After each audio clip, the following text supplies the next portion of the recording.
Hello all.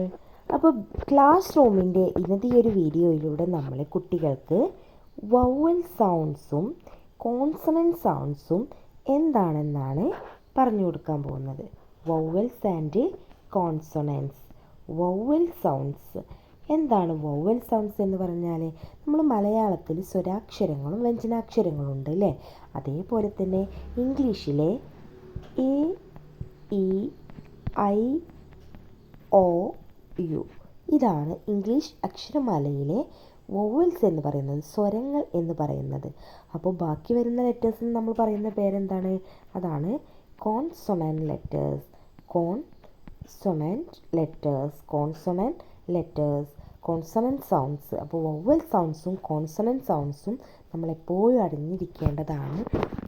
Vowels ഏതൊക്കെയാണ്? A, E, I, O, U.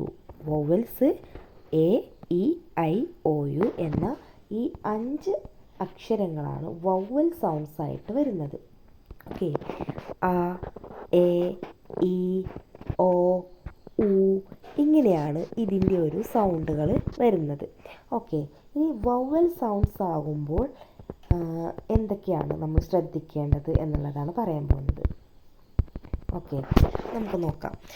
അപ്പോൾ നമ്മുടെ ഈ വവൽ സൗണ്ട്സിൽ ഏതെങ്കിലും ഒരു ലെറ്ററാണ് നമ്മൾ ഇവിടെ ആർട്ടിക്കിൾ ചേർത്ത് കൊടുക്കുന്ന രീതിയാണ്. വവൽ സൗണ്ട്സിനും കോൺസണൻറ്റ് സൗണ്ട്സിനും ആർട്ടിക്കിൾ ചേർത്ത് കൊടുക്കുന്ന രീതിയാണ് ഇനി പറയാൻ പോകുന്നത്. അതായത് ആർട്ടിക്കിൾ എ ആൻഡ് ആൻ എങ്ങനെയാണ് ഉപയോഗിക്കുന്നത്.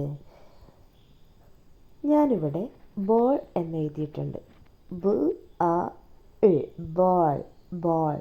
അപ്പോൾ ഈ ബോൾ എന്ന് പറയുമ്പോൾ ഇതിൻ്റെ ഫസ്റ്റ് ലെറ്റർ ആയിട്ടുള്ള ബി അത് കോൺസണൻറ്റ് സൗണ്ടാണ്.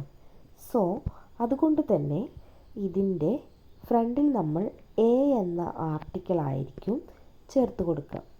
ഓക്കെ, ഇതിൽ നമ്മൾ എ എന്ന ആർട്ടിക്കിളായിരിക്കും ചേർത്ത് കൊടുക്കുന്നുണ്ടാവുക. ഓക്കെ, അങ്ങനെയാണെങ്കിൽ എപ്പോഴാണ് ആൻ ചേർക്കുന്നത് നമുക്ക് നോക്കാം. ഞാനിവിടെ എഗ്ഗ്. അപ്പോൾ ഒരെഗ്ഗേ ഉള്ളൂ. ഞാനിവിടെ ചേർത്ത് കൊടുക്കാൻ പോകുന്നത് ആനാണ്. എന്തുകൊണ്ടാണ് ഈ ആൻ ചേർത്തത് നമുക്ക് നോക്കാം. ഇവിടെ എഗ് എന്ന വേർഡിൻ്റെ ഫസ്റ്റ് ലെറ്റർ എന്ന് പറയുന്നത് ഇ ആണ്. ഇ എന്ന് പറയുന്ന അക്ഷരം ഏതാണ്? അത് വവൽ സൗണ്ടിൽ ഉൾപ്പെട്ടതാണ്. അപ്പോൾ എ ആൻഡ് ആൻ എന്ന ആർട്ടിക്കിൾ എങ്ങനെയാണ് വവൽ സൗണ്ട്സിലും കോൺസണൻറ്റ് സൗണ്ടിലും ഉൾപ്പെടുത്തുന്നത് എന്നാണ് ഇപ്പോൾ നമ്മൾ പഠിച്ചത്. അപ്പോൾ നമുക്കിതിന് കുറച്ച് എക്സാമ്പിൾസൊക്കെ നോക്കി നോക്കാം അല്ലേ. അങ്ങനെ വരുമ്പോൾ നമ്മൾ പറഞ്ഞു വവൽ സൗണ്ട്സ് ആയിട്ടുള്ള A, E, I, O, U ഈ 5 അക്ഷരങ്ങളാണ്. ഈ 5 അക്ഷരങ്ങളിൽ ഏതെങ്കിലും ഒന്ന് സ്റ്റാർട്ടിങ്ങിൽ വന്നു കഴിഞ്ഞാൽ അതിൻ്റെ തൊട്ട് മുന്നേ നമ്മൾ ഏത് ആർട്ടിക്കിളാണ് ചേർത്ത് കൊടുക്കുന്നത്? ആൻ എന്ന ആർട്ടിക്കിളാണ്. അങ്ങനെയാണെങ്കിൽ ഇവിടെ യു എന്ന വവൽ സൗണ്ട് ഉണ്ട് അല്ലേ. ഇവിടെ ഞാൻ എഴുതാൻ പോവാണ് an umbrella. An umbrella. An umbrella. ഇത് കറക്റ്റാണ്. എന്നാൽ ഞാൻ ഇനി എഴുതാൻ പോകുന്നത് യൂണിഫോം. യൂണിഫോം. യൂണിഫോം. യൂണിഫോം എന്ന് എഴുതിയപ്പോഴും ഇതിൻ്റെ സ്റ്റാർട്ടിംഗ് ലെറ്റർ ഏതാണ്? വവൽ സൗണ്ടാണ്, യു ആണ്. പക്ഷേ ഇവിടെ ആർട്ടിക്കിൾ വരുന്നത് എ ആണ്. ഇതിനൊരു കാരണമുണ്ട്. എന്താണെന്നറിയോ?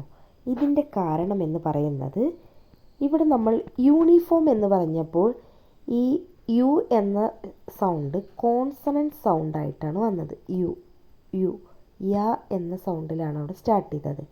മറിച്ച് അംബ്രല്ല എന്ന് പറയുമ്പോൾ ആ എന്ന സൗണ്ടാണ് വരുന്നത്. അപ്പോൾ വവൽ സൗണ്ട്സുകളാണ് നമ്മൾ ശ്രദ്ധിക്കേണ്ടത്. അ, എ, ഇ, ഒ, ഉ ഈ സൗണ്ടുകളെയാണ് നമ്മൾ എന്ത് ചെയ്യേണ്ടത്?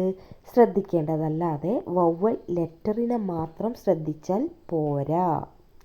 ഓക്കെ, വവൽ ലെറ്ററിനെ ശ്രദ്ധിച്ചു കഴിഞ്ഞാൽ യു എന്നായിരിക്കും വരുന്നത്. പക്ഷേ യൂണിഫോം എന്ന് പറയുമ്പോൾ അവിടെ കോൺസണൻറ്റ് സൗണ്ടാണ് വരുന്നത്. ഓക്കെ, അപ്പോൾ ഇത് കൺഫ്യൂഷൻ ഇല്ലാണ്ട് മനസ്സിലാക്കുക. അപ്പോൾ ഇന്നത്തെ നമ്മുടെ ക്ലാസ് എന്ന് പറയുന്നത് ഇത്രയേ ഉള്ളൂ. വവ്വൽ സൗണ്ട്സും കോൺസണൻറ്റ് സൗണ്ട്സും പറഞ്ഞു തന്നു. വവ്വൽസിനും കോൺസണൻസിനും കൂടെ ചേർക്കുന്ന ആർട്ടിക്കിൾ ഏതാണെന്ന് പറഞ്ഞു തന്നു. ഓക്കെ, അപ്പോൾ നിങ്ങൾക്ക് ഈ വീഡിയോ ഇഷ്ടപ്പെട്ടു എന്നുണ്ടെങ്കിൽ നിങ്ങൾ എന്ത് ചെയ്യുക, ഒരു ലൈക്ക് ചെയ്യുക, നിങ്ങളുടെ ഫ്രണ്ട്സിനും ഫാമിലിക്കും ഒക്കെ ഒന്ന് ഷെയർ ചെയ്ത് കൊടുക്കുക. അടുത്തൊരു ക്ലാസ്സുമായിട്ട് നമുക്ക് വീണ്ടും വരാം. അതുവരേക്കും ബായ്.